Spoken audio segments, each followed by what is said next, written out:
Today's adventure starts with a beautiful drive through Zion National Park to get to the Moqui Caves and the Kanab area. Now, the Moqui Caves is a history museum, and it's in southern Utah, and it's a great landmark, and it's located around 5 miles north of Kanab, Utah, with a tremendous amount of eclectic history, artifacts, and geological commodities. Welcome everyone to Weekend Escapades. We are at Moqui Caves.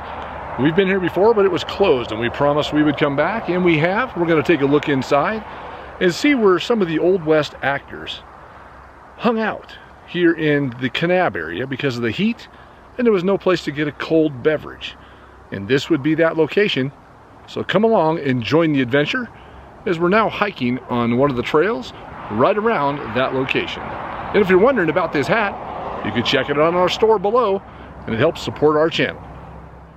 And after that quick note, here it is. This is the Moqui Caves.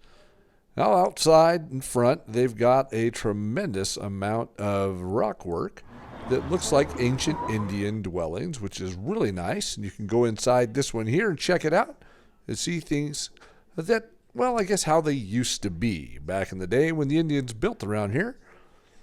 But what we really wanted to see and hear about was the history of this cavern and how it played a big part in the old Western movie histories.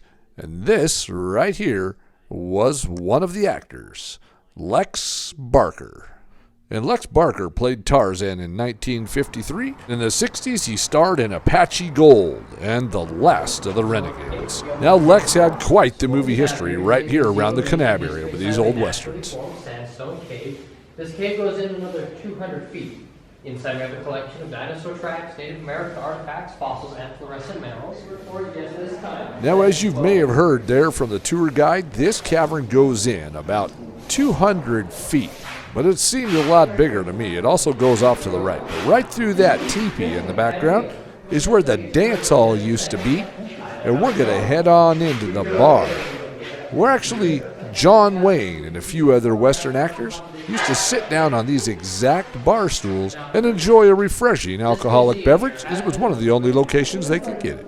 And you can see by the sign that these are authentic Moqui artifacts.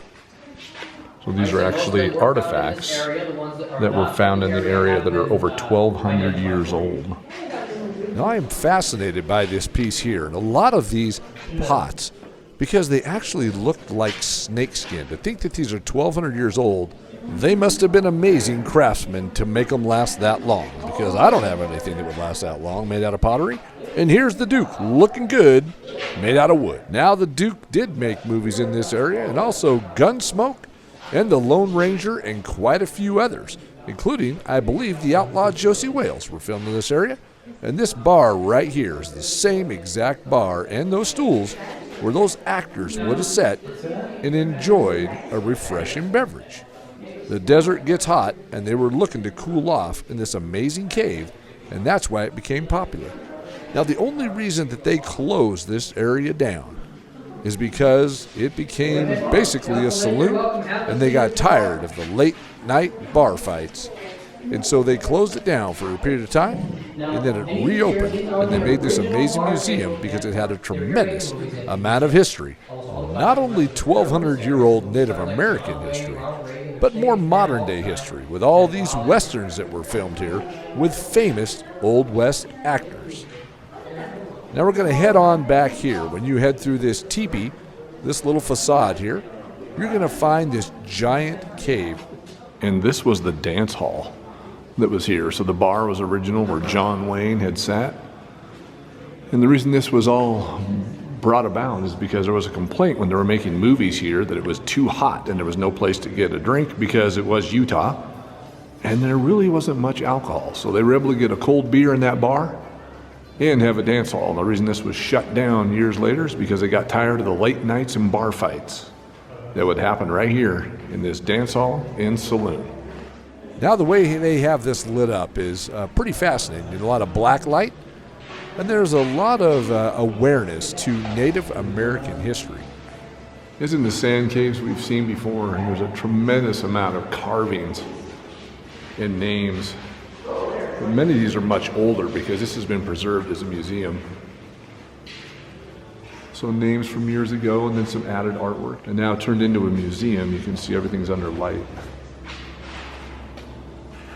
All different kind of money is what's in there from all over the world. All these displays of the rock are done under black light. A little reflection there. Let's try this way. There we go. A little bit better.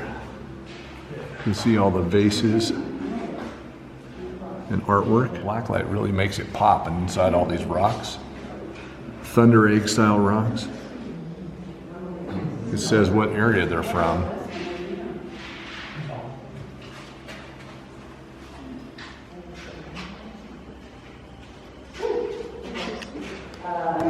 That one there looks like it has teeth in it.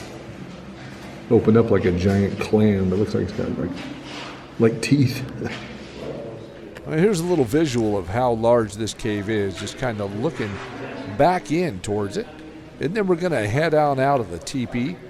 And they've got a beautiful little gift shop here where you can find all kinds of stuff. Fascinated by all the fossils. And they also had, I guess, petrified dinosaur poop that you can buy.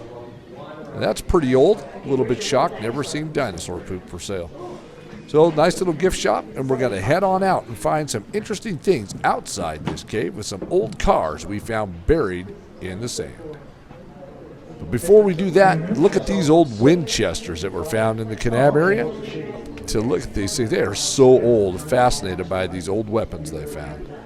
When you come outside, you've got a dinosaur there because, again, there's a lot of fossils on the inside. And we're going to head down the trail right over here.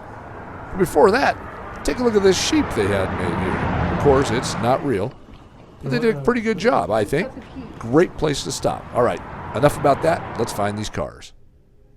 All right, so this nice little trail that's heading down here also heads to the sand caves that we put a video up about a month ago. I'm going to add it to the end of this video so you can take a look at that one.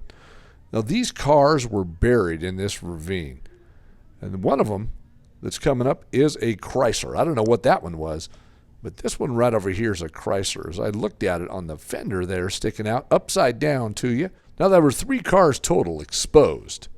Well, that's what we saw. Who knows what else is under the ground? Now it may look like it, but this is much more than just a stop for tourists. Because historically, the Moqui Cave was used by the Anasazi people as a place to shelter their food and store items. Then in the 19th century, white settlers used it as a speakeasy during the Prohibition period. It's amazing how much history you can find alongside the road. Ancient history and more modern-day history. We hope you enjoyed this adventure to Moqui Caves and Caverns. And until our next adventure, goodbye from Weekend Escapades. We'll see you in the next one.